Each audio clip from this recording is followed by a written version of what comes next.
자, 여러분 안녕하세요. 이번 시간 계속해서 재활용 폐자원 세액공제 신고서 작성하는 거 이야기해 보도록 할게요. 사실 이 재활용 폐자원이다 라고 하면은 여러분들 길거리에 이렇게 돌아다니다 보면은 재활용품에 대해서 이렇게 수집하는 그런 사업체도 보실 수 있겠고, 또 가전제품, 중고 가전제품을 구매해서 매매하는 이런 업체가 떠오르기도 할 겁니다. 우리가 재활용 폐자원에 대해서 왜 이런 세액공제 신고서를 작성하도록 하고 있느냐라고 해서 살펴보았더니 이런 경우가 많더라는 거예요. 여러분들 자취방이나 이런 데에서 만약에 내가 사용하던 TV가 있었다. 이 TV 되게 좋은 건데 필요하지 않게 됐어. 이사 가면서 새로운 집에서 새로운 TV를 보게 될 거야. 그래서 내가 이 TV를 어떻게 하기로 하냐면, 물론 요즘 뭐 당근마켓이다 뭐다 해서 서로 중고나라나 이런 데에서 거래를 할 수도 있지만, 그렇지 않고 내가 이 동네에 중고 매매센터에다가 판매를 하는 거죠. 중고 매매센터 사장님 보시더니 이거 한 30만 원은 줄 수 있겠는데 30만 원에 팔고 가, 이렇게 얘기하시는 거예요. 그래서 30만 원에 팔고 이제 나는 돌아왔겠죠. 자, 문제는 그 사장님이에요. 30만 원이라는 대가 안에는 부가가치세가 있을까 없을까? 부가가치세. 부가가치세는 원래 물건을 판매하는 사람이 이렇게 물건 팔면서 대가를 받을 때 받아서 나라에 신고하고 납부를 해야 되잖아요. 그런데 이 자취생, 이 이사 가려는 이 자취생은 뭐가 없더라는 거예요. 사업자가 없어요. 부가가치세에 대해서 징수 납부 의무도 없고요. 그리고 자긴 사업자도 아니고 이건 잠시 일시우발적으로 판매를 하는 행위였을 뿐이라는 거예요. 그러니 당연히 부가가치세를 과세할 이유가 없었겠죠. 자, 그러면 이 재활용을 구매하는 사장님, TV에 대해서 구매했는데 부가가치세 안 붙이고 그냥 사왔단 말이에요.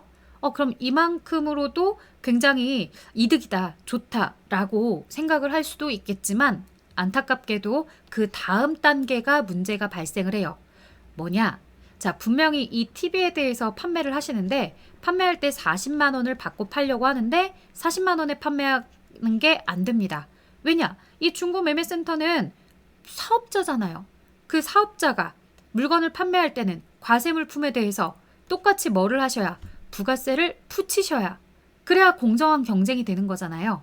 자, 그러다 보니 여기 세금에 대해서 공제받을 금액은 없고 납부해야 되는 세금만 생기고, 앞서 들으셨던 의제매입세 공제신고서에서 문제가 됐던 것이 재활용 폐자원 세액 공제신고서에서도 유사하게 문제가 발생하더라는 거죠.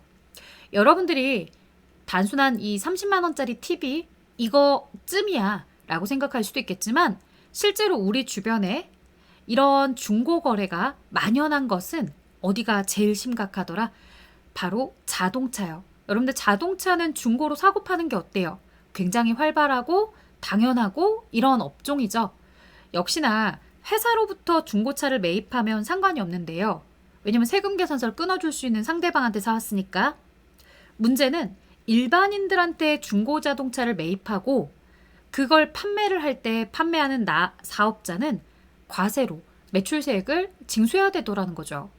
일반인들한테 사올 때에는 부가세를 공제받을 세금이 없는데, 자, 이러한 밸런스 차이에 대해서 나라도 고민을 해봤어요. 그런데 이들의 고충을 외면하기는 어려웠어요. 왜냐?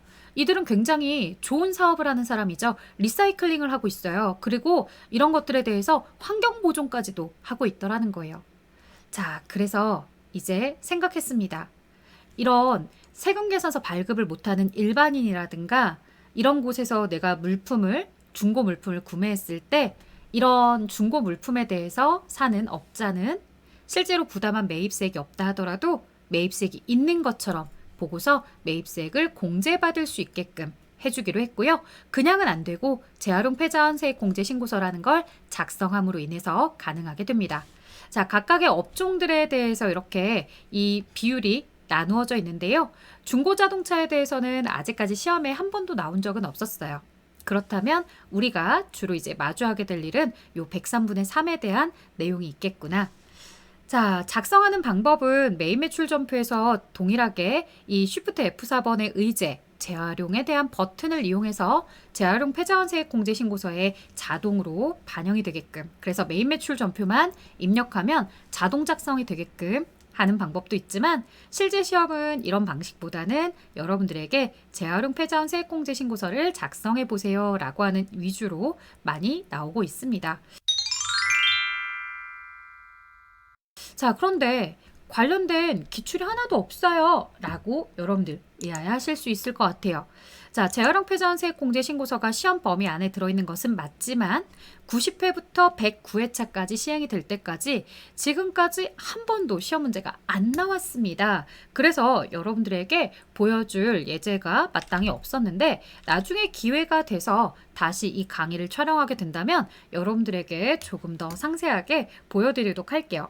자, 지금은 그냥 취지에 맞춰서 여러분들에게 메뉴를 사용하는 방법만 알려드리도록 하겠습니다. 자, 여기서 F2 눌러서 내가 만약에 일반인에게 물건을 구매했습니다 라고 한다면, 왜냐면 이제 일반인들 같은 경우에는 뭐를 할 수 없었기 때문에 실제로 그가 세금 계산서나 이런 것들에 대해서 작성을 해줄 수 없었기 때문에 뭐 일반인한테 구매했다 이렇게 볼 수도 있겠죠. 자, 안타깝게도 지금 여기 회사는 일반인에 대한 사람이 등록이 된 게 없는데 만약에 이제 일반인이 있었다면 이런 식으로 이제 등록을 해주시면 되겠고, 자, 사업자였다면 F2 눌러서 검색을 해서 진행을 하는 방법도 있었겠고, 자, 재활용 패자원 세액공제 신고서 다시 들어가서 만약에 뭐 일반인으로 김계인 이렇게 해서 넣어줬고, 그 다음에 881111, 그 다음에 234567 이렇게 넣어보도록 할게요. 자, 계산서나 영수증 중에서 일반인한테 구매를 할 때 영수증 받아왔습니다 라고 얘기하겠고, 그 다음 이제 기타 재활용 패자원, 뭐 고철 등을 사왔습니다 라고 이야기해 볼 수 있을 것 같아요. 수량에 대해서는 뭐 한 개 혹은 없었다 라고 하고, 그리고 우리가 이제 103만 원어치를 매입했습니다. 공제율은 우리 승용차가 중고 자동차가 아니기 때문에 103분의 3입니다. 취득한 시점은 2023년 1월 3일 날짜였습니다. 이렇게 반영을 해주는 거죠. 자, 근데 시험 문제가 이렇게만 나오면 별로 재미가 없어요. 자, 그래서 이야기를 좀 해보자고 한다면 이 아래쪽에 매출과 관련돼서 여러분들에게 반영을 하도록 나올 거예요.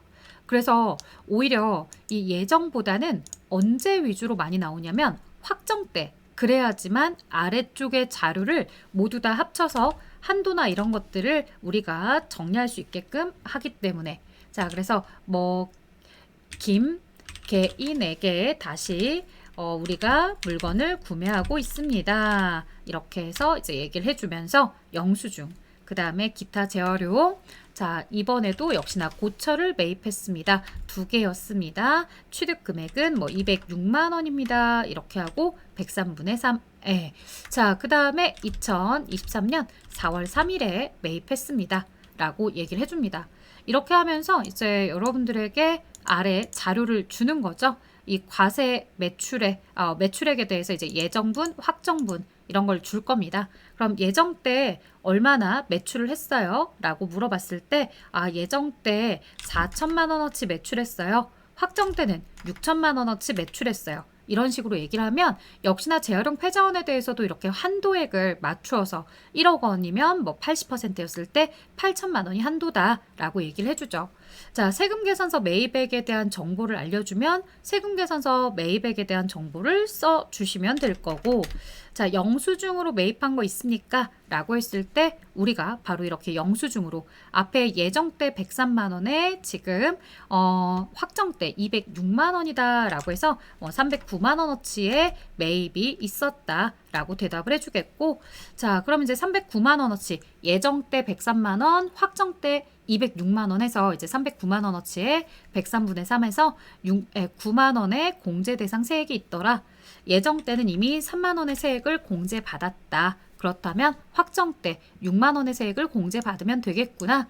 이런 시스템으로 굴러가고 있습니다. 그래서 작성하는 방법은 어렵지 않고 의제매입세 공제신고서 작성했을 때랑 유사하다. 아래쪽에 매출액과 매입액 그리고 예정신고 때에 이미 공제받은 세액이 있다면 그런 자료들이 문제에 나온 것을 잘 살펴봐 주셔라. 자, 그 다음에요. 마지막으로 한 가지만 더 이야기할게요. 이 재활용 패자원에 대해서 작성을 할 때 가장 핵심은요. 세금 계산서 발행이 불가능한 일반인에게 사왔기 때문에 작성을 합니다. 그 얘기는요. 만약 재활용 패자원에 대한 자료들이 있을 때 세금 계산서가 있는 거래가 만약에 보기에 같이 주어져 있더라. 자, 앞서 의제매입세 공제나 이런 걸 작성할 때에도 여러분들 보셨을 텐데 주되게 이제 뭐 사과라든가 아니면 바나나라는 이런 과일만 있어야 되는데 거기에 생뚱맞게 포장 재료가 있다. 라고 한다면 그 포장 재료는 원재료가 아니니까 뺐었잖아요. 그런 것처럼 재활용 폐자원세액 공제 신고서도 이제 우리가 걸러내야 되는 것들이 있을 텐데 영수증에 대한 매입액은 넣을 수 있겠지만 뭐는 안 되더라는 거예요. 이 세금 계산서 받은 거는 안 돼요. 왜냐? 세금 계산서 받은 거는 멀쩡하게 10%의 부가가치세를 부담했다는 거니까 이건 매입액 과세 거래로서 매입세 10%를 공제받으면 되는 걸 뭐하러 재활용 패자원에 가지고 와서 103분의 3만큼의 매입세 공제를 받냐. 이건 말도 안 된다라고 하면서 얘들은 탈락시키라는 거죠. 그래서 앞서 보셨던 것처럼 영수증에 대한 거래들에 대해서 재활용 패자원세액 공제 신고서에 작성해 줘야겠구나. 이렇게 정리를 해보시면 좋겠습니다. 자, 여기까지 진행했어요, 여러분들. 이제 저희요 다음은요 건물 등 감가상각 자산 취득 명세서에 또 만나도록 할게요. 여기까지 하겠습니다. 안녕.